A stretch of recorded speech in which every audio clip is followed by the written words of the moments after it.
إن الحمد لله نحمده ونستعينه ونستغفره ونعوذ بالله من شرور أنفسنا وسيئات أعمالنا من يهده الله فلا مضل له ومن يضلل فلا هادي له أشهد أن لا إله إلا الله وحده لا شريك له وأشهد أن محمدا عبده ورسوله صلى الله عليه وعلى آله وصحابته أجمعين ومن تبعهم بإحسان إلى يوم الدين أما بعد فإخواني jamaah salat Jumat kaum muslimin yang saya cintai dan saya muliakan, rahimani wa rahimakumullah.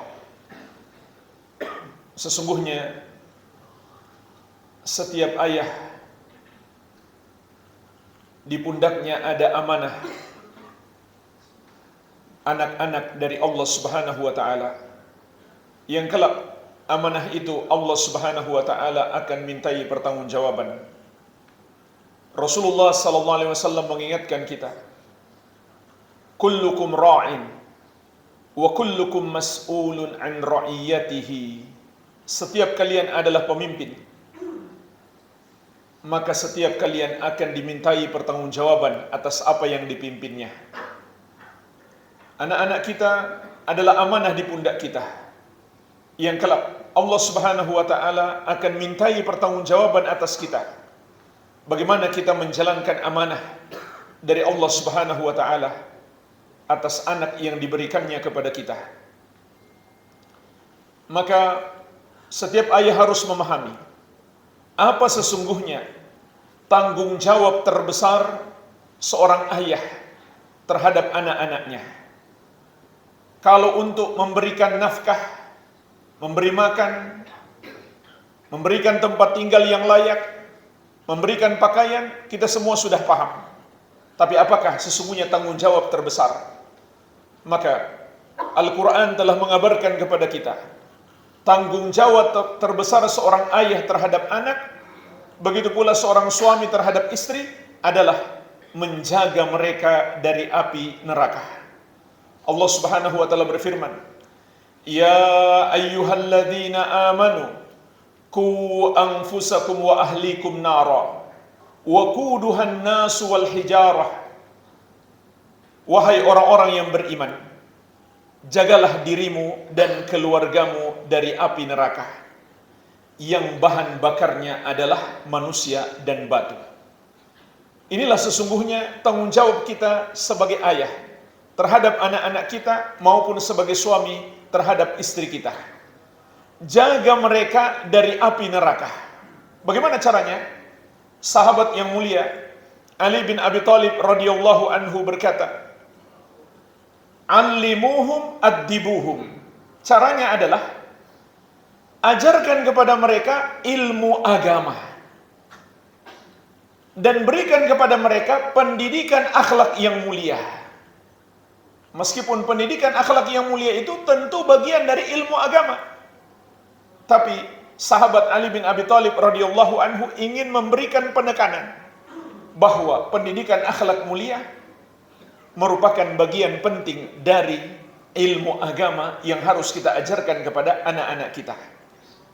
Akan tetapi jemaah sekalian, ilmu yang paling penting untuk kita ajarkan kepada anak-anak kita adalah ilmu tauhid.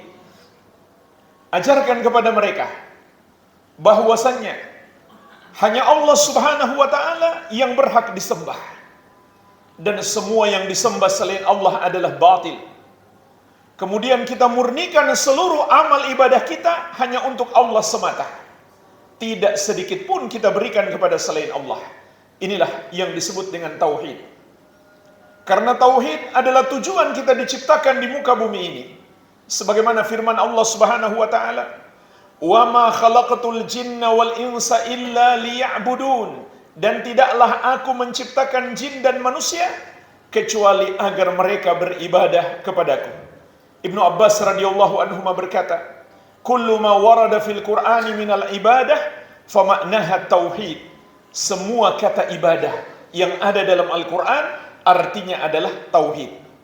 Maksudnya jemaah sekalian, ibadah itu bukan sekedar menyembah Allah, tapi harus disertai dengan keyakinan memang hanya Allah yang berhak disembah, dan semua yang disembah selain Dia adalah batil, tidak benar.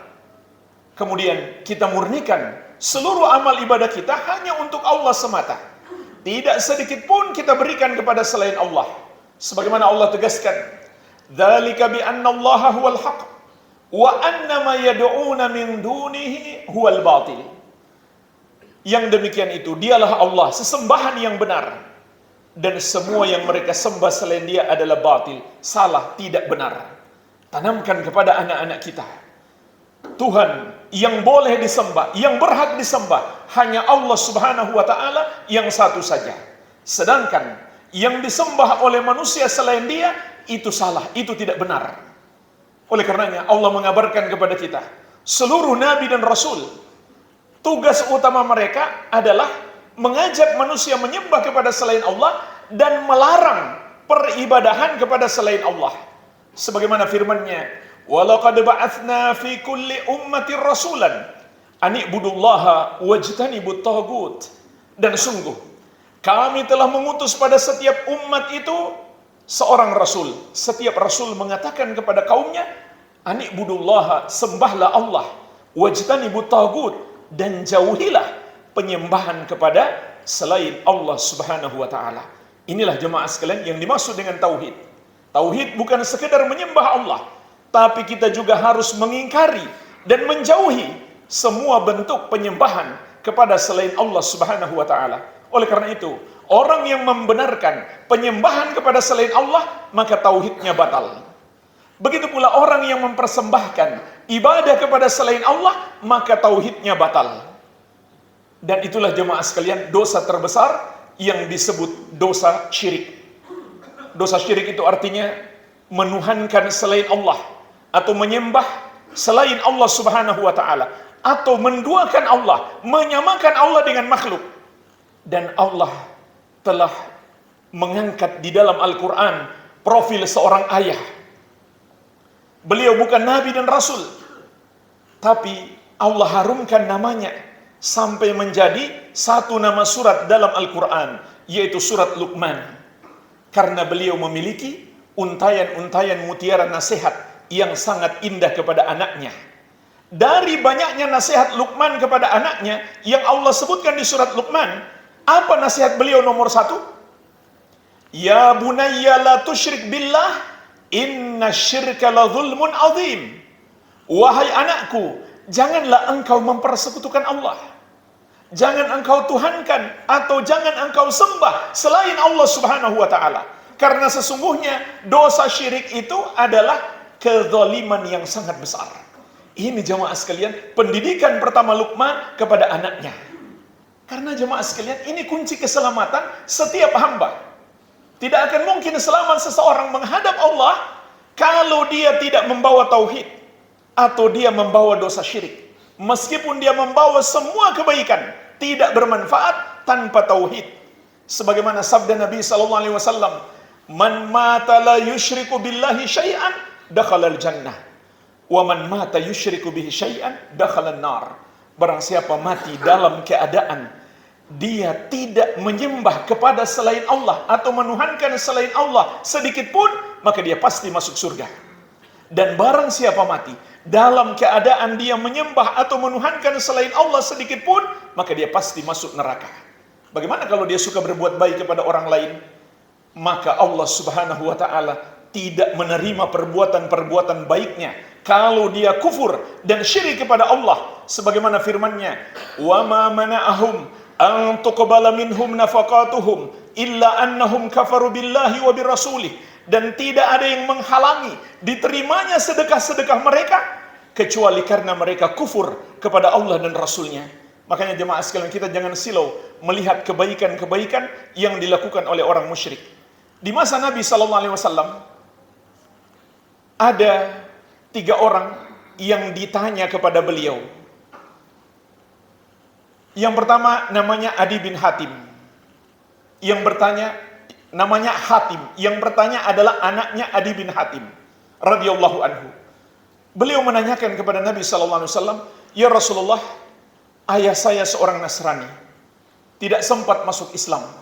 Tetapi selama hidupnya dia suka berbuat baik. Apakah dia bisa selamat? Maka Nabi SAW menegaskan, wahai Adi, Allah sudah membalas kebaikan ayahmu di dunia. Sedangkan di akhirat dia tidak punya apa-apa lagi kecuali neraka. Sebagian orang musyrik Allah balas kebaikan mereka di dunia. Tetapi di akhirat terhapus amalan-amalan mereka. Orang yang kedua namanya Abdullah bin Jud'an, orang musyrik Arab yang juga sangat dermawan. Yang bertanya adalah Aisyah radhiyallahu anha, istri Nabi Rasulullah, istri Nabi SAW. Beliau bertanya, wahai Rasulullah, bagaimana dengan Abdullah bin Jud'an? Semasa hidupnya selalu berbuat baik, tapi dia tidak masuk Islam. Dia masih menyembah berhala. Maka Nabi SAW menegaskan tempatnya di neraka. Dan orang yang ketiga, yang paling mengenaskan, yaitu Abu Thalib. Abu Thalib sepanjang hidupnya merawat Rasulullah SAW, menyayangi Rasulullah SAW, sampai ketika beliau diangkat menjadi Nabi dan Rasul, Abu Thalib terus membela Nabi Muhammad SAW, sehingga orang-orang musyrik Quraisy segan untuk menyakiti beliau karena Abu Thalib masih terus membela Nabi Muhammad SAW. Sayangnya jemaah sekalian, Abu Thalib sendiri sampai mati tidak mau masuk Islam. Berkali-kali Nabi Muhammad SAW mengajak dia masuk Islam, tapi dia tidak mau. Maka jemaah sekalian, ketika Abu Thalib wafat, Nabi SAW sangat sedih dan berkata, la astaghfiranna laka ma lam unha anka. Sungguh benar-benar aku akan mohonkan ampunan untukmu selama aku tidak dilarang. Baru saja beliau bilang begitu, Allah langsung turunkan ayat untuk melarang. Surat At-Taubah ayat 113. Maka lin nabi walladzina amanu ayastaghfiru lil musyrikin walau kanu uli kurba. Tidak pantas bagi nabi dan orang-orang beriman untuk memohonkan ampun bagi orang-orang musyrik, orang-orang yang menyembah kepada selain Allah meskipun keluarga dekat. Allah tidak akan ampuni. Sebagaimana di ayat yang lain Allah menegaskan, innallaha la yaghfiru ayyushraka bihi wa yaghfiru ma duna dzalika liman yasha. Sesungguhnya Allah tidak akan mengampuni dosa syirik dan akan mengampuni dosa selain itu bagi siapa yang Dia kehendaki. Inilah jemaah sekalian yang harus kita ajarkan kepada anak-anak kita. Tauhidkan Allah dan jauhi dosa syirik. Dan dosa syirik itu jemaah sekalian banyak sekali bentuknya. Inilah tugas kita untuk belajar. Gimana caranya mau ngajari anak kita kalau kita sendiri tidak tahu? Harus kita ajarkan kepada anak-anak kita, ini perbuatan syirik, itu perbuatan syirik, jangan kamu lakukan, jangan kamu dekati. Sedikit contoh jemaah sekalian, perbuatan syirik, tapi sebagian orang malah menganggap itu hal yang biasa. Kita sekarang berada di bulan Muharram, atau kata orang bulan Suro. Sebagian orang meyakini bulan haram ini bulan keramat. Artinya bulan sial untuk menikahkan anak. Kalau menikah di bulan Suro, nanti akan datang kesialan. Ini contoh kesyirikan dan bertentangan dengan syariat serta bertentangan dengan akal sehat. Bulan Muharram itu justru bulan mulia. Bulan mulia itu kita dianjurkan perbanyak ibadah. Dan menikah itu termasuk ibadah. Justru bagus kalau kita menikah di bulan-bulan mulia. Maka Nabi SAW mengingatkan kita, man raddathu atiratu an hajatihi faqad asyrak. Barang siapa dihalangi oleh takut sial untuk melakukan hajatnya, maka dia telah berbuat syirik. Termasuk percaya angka 4, angka 13 bisa mendatangkan kesialan, atau kebalikannya, angka 10 bisa mendatangkan keberuntungan. Maka ini termasuk syirik, bertentangan dengan syariat, dan juga tidak sesuai dengan akal sehat.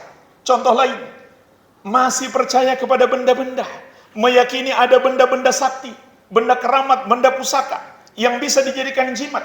Maka jemaah sekalian, ini semuanya khurafat, tidak ada dalam kenyataan. Bagaimana kalau terbukti ada benda sakti? Ketahuilah itu cuma permainan setan. Pada hakikatnya tidak ada benda sakti, semua benda sama, nggak ada bedanya.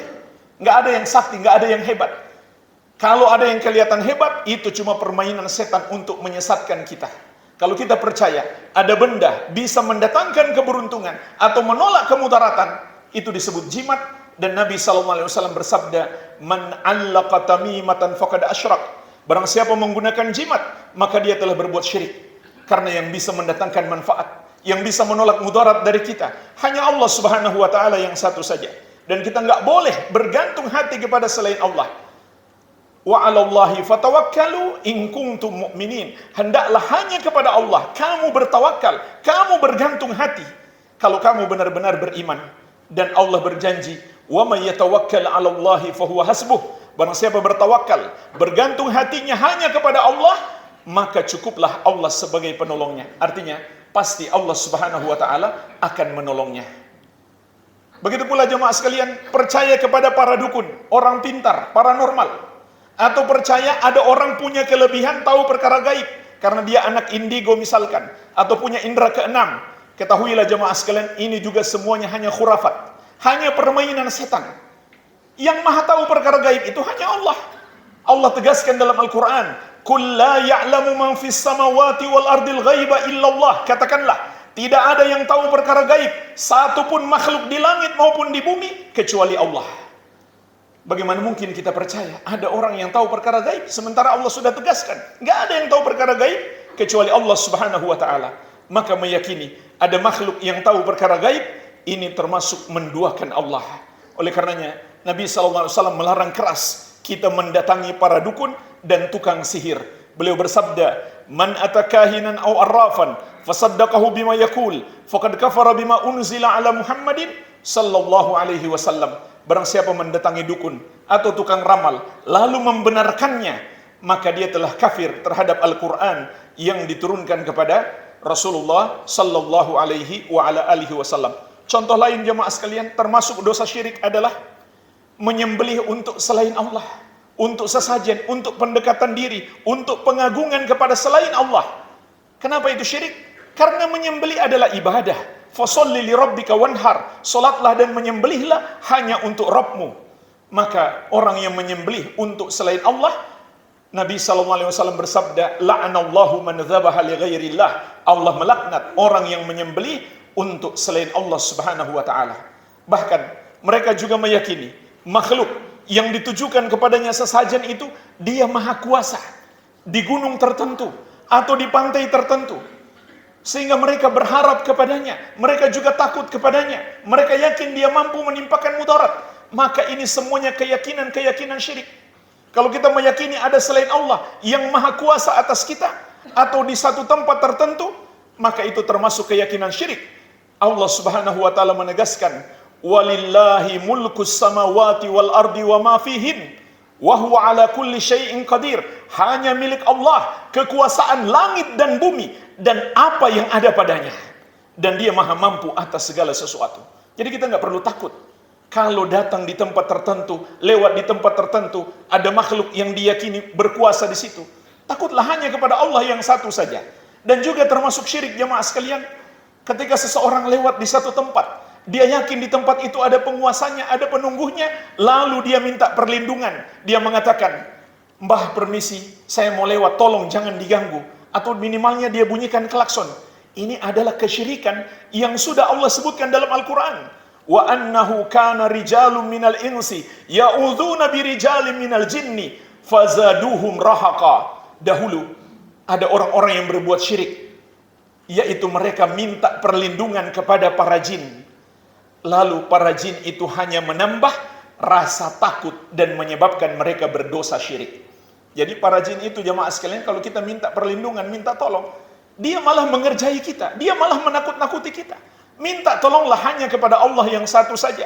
Nabi SAW berpesan kepada kita, "Idza sa'alta fas'alillah, wa idza sta'anta fasta'in billah." Kalau kamu mau minta sesuatu, mintalah kepada Allah. Kalau kamu butuh pertolongan, mohonlah kepada Allah Subhanahu wa ta'ala. Sehingga kita dalam solat selalu berkata, "Iyyaka na'budu wa iyyaka nasta'in." Ya Allah, hanya kepadamu kami beribadah dan hanya kepadamu kami mohon pertolongan. Sayangnya ada orang yang mengucapkan ayat ini ketika dia butuh pertolongan, kemana dia pergi? Mencari kuburan-kuburan yang katanya keramat. Ketahuilah jemaah sekalian, tidak ada dalam ajaran Islam kuburan keramat. Kuburan yang kalau kita berdoa di situ, doa kita lebih mustajab. Itu nggak pernah diajarkan oleh Nabi Muhammad SAW. Yang beliau ajarkan apa? Ad-du'a'u huwal ibadah. Doa itu adalah ibadah. Sehingga hanya boleh kita ibadah, hanya boleh kita berdoa kepada Allah yang satu saja. Beliau nggak pernah berpesan kepada kita, kalau kita punya hajat, datang saja ke kuburan beliau, berdoa kepada beliau. Tidak. Itu bukan ajaran Nabi Muhammad SAW. Berdoa, memohon, meminta kepada Allah. Terutama di sepertiga malam yang terakhir. Kita bangun sholat tahajud. Terutama dalam sujud kita. Kata Nabi SAW, aqrabu ma yakunul abdu min rabbihi wa huwa sajidun fa'akthirud doa. Saat terdekat seorang hamba dengan Allah Subhanahu wa ta'ala adalah ketika dia sedang bersujud. Maka perbanyaklah doa ketika itu. Minta kepada Allah. Jangan minta kepada orang-orang yang sudah meninggal dunia. Mereka tidak mendengar apa yang kita katakan. Tidak ada dalil kalau kita berdoa kepada mereka, mereka bisa dengarkan doa kita, apalagi mengabulkan atau meneruskannya kepada Allah Subhanahu wa ta'ala. Itu bukan ajaran Islam. Jamaah sekalian, ini sedikit contoh perbuatan dosa syirik. Kita sebagai ayah harus paham, harus pelajari, kemudian ajarkan kepada anak kita supaya tidak terjerumus di dalamnya. Dan masih banyak contoh-contoh lain yang harus kita pahami dan pelajari dengan baik. Wabillahi taufik.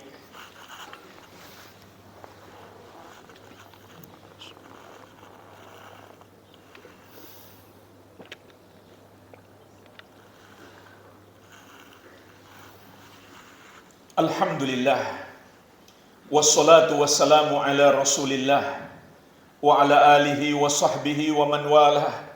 Wala hawla wala quwwata illa billahi, amma ba'd. Ilmu yang kedua yang paling penting untuk kita ajarkan kepada anak-anak kita setelah ilmu tauhid adalah ilmu tentang tata cara ibadah sesuai petunjuk Nabi Muhammad sallallahu alaihi wa ala alihi wasallam. Kalau kita ajarkan ini kepada anak-anak kita jemaah sekalian, niscaya ini akan menjadi pintu hidayah bagi mereka. Terutama solat. Allah Subhanahu wa taala berfirman, "Innas solata tanha 'anil fahsya'i wal munkar." Sesungguhnya solat mencegah dari perbuatan keji dan mungkar. Kalau kita pingin anak-anak kita tidak melakukan perbuatan-perbuatan tercelah, tidak terjerumus narkoba, tidak terjerumus seks bebas, tidak terjerumus tawuran, dan berbagai macam kejahatan lainnya, maka di antara kuncinya, ajarkan mereka solat. Tapi solat yang benar, sesuai petunjuk Nabi Muhammad SAW. Kalau ada orang yang solat, tapi maksiatnya juga jalan terus, itu pasti solatnya tidak benar. Karena Allah nggak mungkin salah. Allah telah mengatakan, sesungguhnya solat itu mencegah dari perbuatan keji dan mungkar. Tentu yang Allah maksudkan solat yang benar. Sebagaimana sabda Nabi SAW, "Sallu kama ra'aitumuni usolli." Solatlah kamu sebagaimana kamu lihat aku solat. Maka para sahabat Nabi SAW telah meriwayatkan kepada kita bagaimana Nabi SAW solat dari awal sampai akhir. Begitu pula ibadah-ibadah yang lain. Setiap ibadah yang mencontoh Nabi SAW akan menjadi pintu hidayah bagi anak-anak kita. Sebagaimana firman Allah Subhanahu wa taala, "Wa in tuti'uhu tahtadu." Kalau kalian menaati Rasul, maka kalian akan mendapatkan hidayah. Maka kita sebagai orang tua harus mendalami ilmunya untuk kita ajarkan kepada anak-anak kita. Jangan hanya bergantung kepada sekolah. Karena pada hakikatnya tanggung jawab mendidik anak, tanggung jawab setiap orang tua. Sekolah hanyalah membantu kita. Tanggung jawab tetap berada di pundak kita. Kita pun harus memberikan pendidikan yang baik kepada anak-anak kita.